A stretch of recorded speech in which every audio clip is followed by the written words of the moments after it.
Bagaimana kalau dahulu kita pernah pergi ke orang-orang pintar yang disarankan oleh teman-teman karena takutnya saya diobatin oleh orang yang katanya telah pergi ke orang pintar untuk mengobati saya dan saya pun malas balas kirimannya.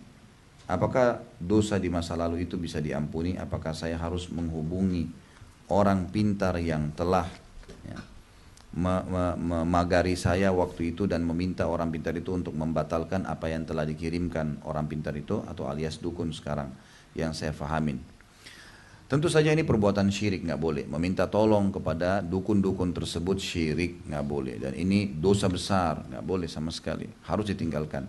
Taubat kepada Allah Subhanahu Wa Taala, dan apapun yang pernah diberikan oleh si dukun tadi, maka Bapak Ibu harus musnahkan, dibakar.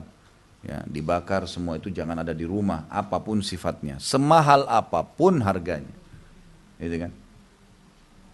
Lalu kemudian ya, setelah kita taubat dan kita batalkan semua itu, tidak perlu datang lagi ke dukun itu. Tidak usah datang untuk batalin pagar-pagarnya apa segala, nggak usah, nggak perlu.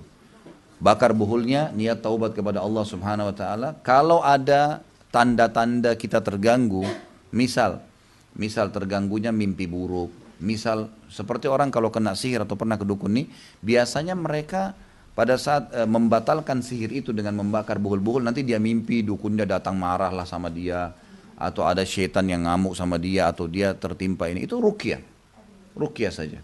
Ya. Minta kepada orang-orang yang memang ahlinya untuk meruqyah atau meluqyah sendiri. Ya, ruqyah sendiri, insya Allah ini akan bisa membatalkan apa yang mereka lakukan.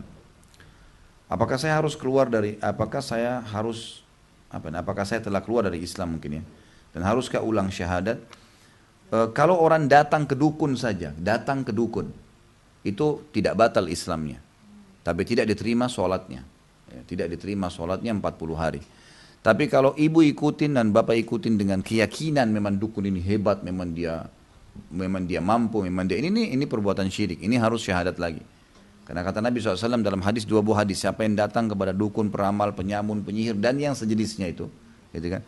Kemudian bertanya, belum ada kata percaya di sini, bertanya, konsultasi, minta saran dan seterusnya, maka tidak diterima sholatnya 40 hari. Hadis yang lain, siapa yang datang kepada dukun, peramal, penyamun, penyihir, dan bertanya juga percaya, mengakui kehebatannya dan seterusnya, maka dia telah kufur kepada apa yang diturunkan kepada Muhammad SAW.